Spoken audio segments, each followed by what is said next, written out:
오늘 저희와 함께 좀 깊이 들여다볼 자료는요. 유안타증권에서 2025년 7월 4일에 나온 일진전기 분석 보고서입니다. 네, 이 상세한 금융 분석 보고서에서요. 꼭 필요한 핵심 정보, 또 통찰을 뽑아내는 게 저희 목표인데요. 보고서에서는 일진전기에 대해서 매수 의견은 그대로 유지하고 목표 주가는 44,000원으로 좀 더 올렸더라고요.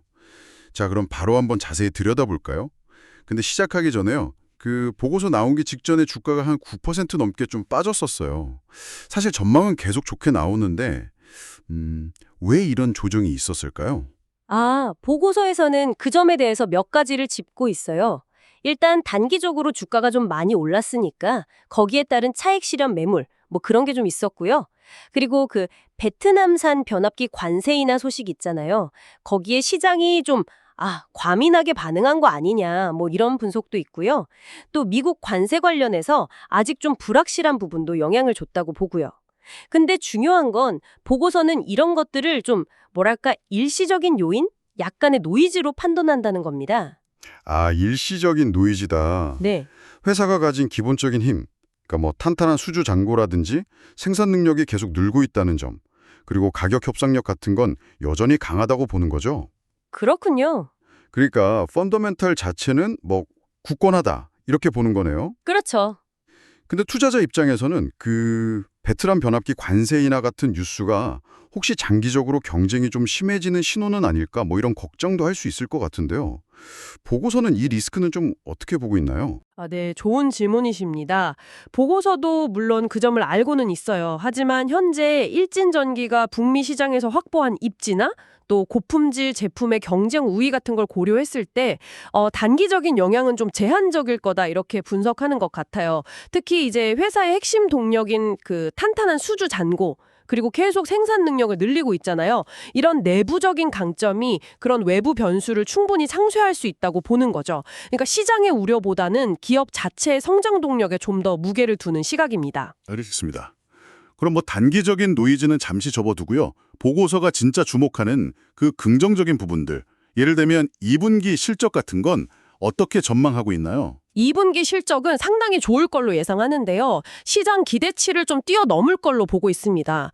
매출은 작년 같은 기간보다 한 16.1% 늘어서 5,037억 원 정도, 그리고 영업이익은 무려 62.9% 늘어난 399억 원을 전망하더라고요. 이게 왜냐하면 1분기에 좀 이연됐던 수익성 좋은 북미향 중전기 물량이 있거든요. 아, 그 대형 변압기나 차단기 같은 거요. 네, 맞아요. 그런 전력 시스템 핵심 부품들, 그 물량이 이제 2분기 실적에 반영되면서 효과가 클 거다, 이렇게 보고 있습니다. 네. 그리고 이걸 좀 더 큰 그림에서 보면요. 이게 단순히 그냥 한 분기 실적이 좋고 끝나는 게 아니라는 점이 중요해요. 보고서는 하반기로 갈수록 이 성장세나 수익성 개선이 더 뚜렷해질 거라고 기대를 하고 있거든요. 하반기에도요? 네. 그 중전기 부문 증설 효과가 이제 본격적으로 나타나기 시작하고요. 특히 중요한 게 2023년에 수주했던 그 단가 높은 거 있잖아요. 미국 동부 전력청양 대형 변압기. 네네. 그 물량이 이제 하반기부터 실적에 잡히기 시작합니다. 이런 고단가 추주가 실제로 매출로 딱 찍히기 시작하면 회사의 어떤 이익 체력 자체가 한 단계 올라서는 중요한 변곡점이 될 수 있다는 거죠. 구조적인 이익 개선 흐름이 시작되고 있다. 뭐 이런 분석인 거죠. 아, 구조적인 개선 흐름. 그래서 목표 주가도 44,000원으로 올렸군요.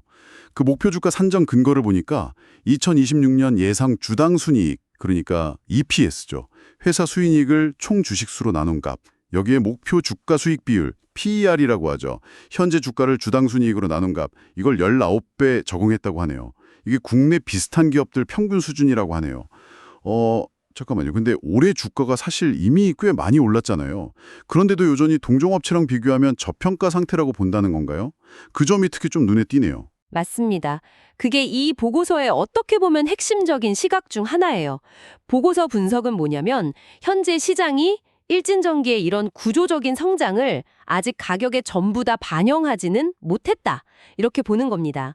그래서 단순히 동종업체 평균 PER에 도달하는 것만으로도 여전히 상승 여력이 꽤 남아있다. 이걸 시사하는 거죠. 아, 일종의 가치 따라잡기 기회가 있다. 이런 말이군요. 그렇죠. 그런 분석인 거죠. 실제로 그 근거로 드는 게 5월 수출 데이터 보니까 작년 같은 달보다 36%나 늘었더라고요. 이런 걸 보면 성장 스토리가 그냥 말이 아니라 실제로 구체화되고 있다. 이렇게 볼 수 있는 거고요. 또 계속 늘어나는 수주 잔고, 특히 그 안에서 중전기 비중이 커지는 거, 변압기 생산 능력, 캐파 증설 계획 같은 데이터들, 이런 것들이 다 이 구조적인 성장 이야기를 뒷받침하고 있다는 겁니다. 그래서 2026년 예상 실적 기준으로 PER을 봐도 한 16.0배 수준인데 이게 국내외의 비슷한 기업들하고 비교해 보면 여전히 좀 매력적이다. 이런 판단인 거죠. 좋습니다. 그럼 지금까지 나온 이야기들을 당신을 위해 한번 정리해 보겠습니다. 핵심은 이거네요. 첫째, 최근 주가 조정은 좀 일시적인 요인일 가능성이 크고 펀더멘털은 여전히 탄탄하다는 분석이고요. 둘째, 2분기 실적은 기대 이상일 가능성이 높고 하반기에는 고부가가치 수주가 반영되고 생산 능력도 늘면서 더 강한 성장과 수익성 개선이 기대된다는 겁니다.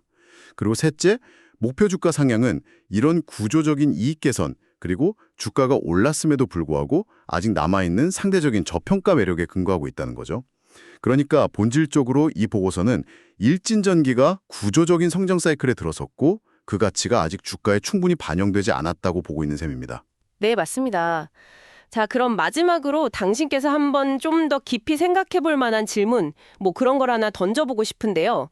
이 보고서는 일진전기의 성장 동력으로 아무래도 미국 시장하고 변압기 수요에 상당히 집중하고 있어요. 물론 현재로서는 그게 가장 중요한 동력이 맞죠.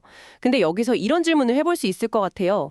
전 세계적으로 지금 전력망을 현대화하고 전개화하는 거대한 흐름이 있잖아요. 네, 그렇죠. 그럼 이런 큰 흐름 속에서 일진전기가 장기적으로 봤을 때 미국 말고 다른 유망한 지역이라든지 아니면 변압기 말고 다른 관련 기술 분야에서 새로운 기회를 잡기 위해서 어떤 전략적인 진화를 고민해 볼 수 있을까?